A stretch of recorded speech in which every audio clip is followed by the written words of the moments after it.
बिस्मिल्लाहिर्रहमानिर्रहीम। अस्सलाम वालेकुम। मेरा नाम वसंत अली है और आप देख रहे हैं वसंत अली यूट्यूब चैनल।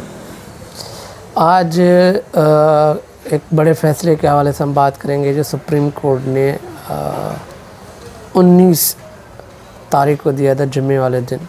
एक बड़ा फ़ैसला। तो उसके बाद जो सोशल मीडिया पे रद्द-ए-अमल आया, उसके बाद हमारे जो सहाफ़ी हैं उन लोगों ने जो फिर रद्द-ए-अमल दिया, तो उसका जो कॉन्सेप्ट है बेसिकली उसको हमने क्लियर करना है। और ये एक बड़ा फ़ैसला भी है। शुरू में हमने भी ये सोचा कि ये फ़ैसला जो आया है वो एक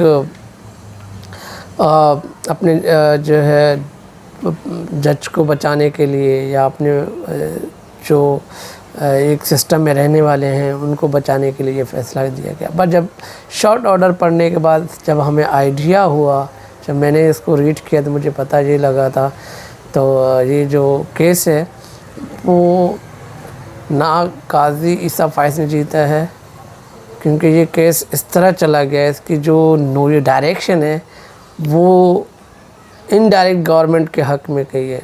अगर कोई जानना चाहे या उसको पढ़ना चाहे तो पढ़ सकता है। जो मैंने पढ़ा है तो उसमें बहुत सारे वकीलों ने वहाँ पर खुशी मनाई, मिठाइयाँ बाँटी। जब मुनीर जो उनका जो वकील था उसने कोई उसके ऊपर रिमार्क्स नहीं दिए। तो सबसे बड़ी बात है जो उसका वकील उसके रिमार्क्स नहीं दे रहे, और हमारे सहाफ़ी और सोशल मीडिया पे जो हमारे भाई हैं वो धड़ाधड़ मैसेज करे जा रहे हैं कि ये इस तरह हो गया, उस तरह हो गया। मगर मैं इस चीज़ को अप्रिशिएट करूँगा कि एक सिटिंग जज पटिशनर जो कोर्ट में बिठा जो उसको वो आ गए कोर्ट में रोस्टर में खड़े होकर जो है अपने दलाइल पे जवाब दिए, और अपनी जो वाइफ हो उनको ऑन ईयर उनको बुलाया गया। उसने वीडियो जो कॉल पे सारी चीज़ें बताई।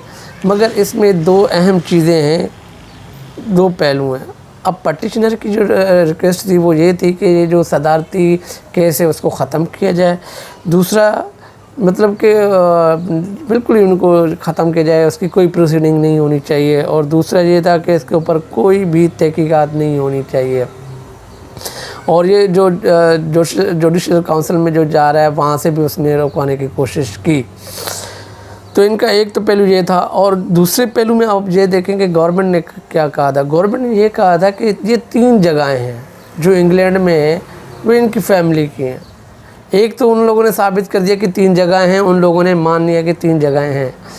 और उनके बाद जब उनको ऑनलाइन जो उनकी बेगम थी उसने सारे तमाम तर चीज़ें दिखाई, तो एक तो उसको फेवर मिल गई क्योंकि वो जज भी हैं, तो उनकी वाइफ को इतनी जो है ना देना पड़ा उन लोगों ने जो भी दिखाया, उसके जो भी डॉक्यूमेंट्स है, उसने जो प्रॉपर्टी थी वो कह रही थी मैं टीचर भी थी, टीचर होने के बाद उसने जो पैसे जहाँ से भी लिए 7 लाख पाउंड जो हैं, अब उसकी मनी ट्रेल इनको देनी है। जो हुकूमत चाह रही थी कि भाई केस ख़त्म, केस में कुछ है भी नहीं, सिर्फ मनी ट्रेल दे दे केस ख़त्म हो जाएगा, ये भी बात सही है। उसके बाद दूसरा उन लोगों ने ये कहा था कि जो काजी ईसा फ़ाइज़ हैं वो जो कह रहे हैं कि ये जो मेरे साथ इनका कोई लिंक नहीं है केस के हवाले से। तो बिल्कुल है, उन लोगों ने कलअदम करार दे दिया और सरकार भी वापस ले लिया सारी चीज़ें, ये उनकी बात है। मगर बात तो यही है कि केस तो अभी तक चल रहा है। अब इसमें ये होगा कि FBI के पास केस चला गया जिसमें FBI ने अपना काम करना शुरू कर दिया है। अगर वो डॉक्यूमेंट्स देते हैं, उनका मनी ट्रेल आ जाता है, तो फिर ये कि हमारे अदलिया पे और इन लोगों पे एक जो हमारा सालों से 72 सालों से एक एतमाद है वो बरकरार रहा। और इसमें ये है कि बहुत सारी चीज़ें, हाँ, एक बहुत सारे जो हमारे सहाफ़ी लोग ये भी कह रहे थे कि जो कह रहे हैं कि बदनीयती पे, उसमें एक दो जो शॉर्ट ऑर्डर के अंदर जो दिखाया गया है 2 चीज़ें, एक मेलाफाइड जो है लॉ है और मेलाफाइड फैक्ट है। थोड़ा सा वीडियो लॉन्ग होगा, इसके लिए थोड़ा सा इसको बताना पड़ेगा कि मेलाफाइड लॉ क्या होता है, मेलाफाइड जो है ना फैक्ट क्या होता है।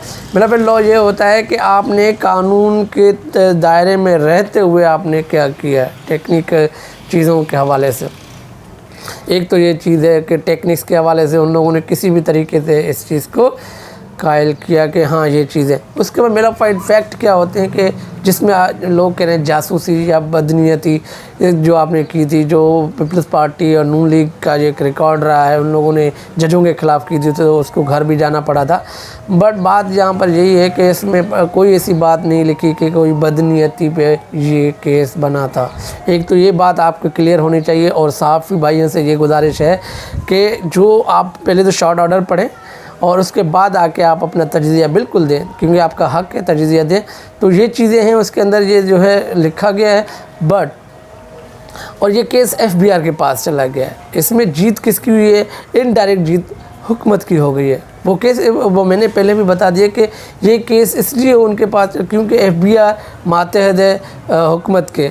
बाकी ये है कि वो कोई ऐसी जो वो फैक्ट एंड फिगर को चेंज नहीं कर सकते, क्योंकि ऊपर से सुप्रीम कोर्ट है, डॉक्यूमेंट सुप्रीम कोर्ट के पास चले जाएंगे। तो इस हवाले से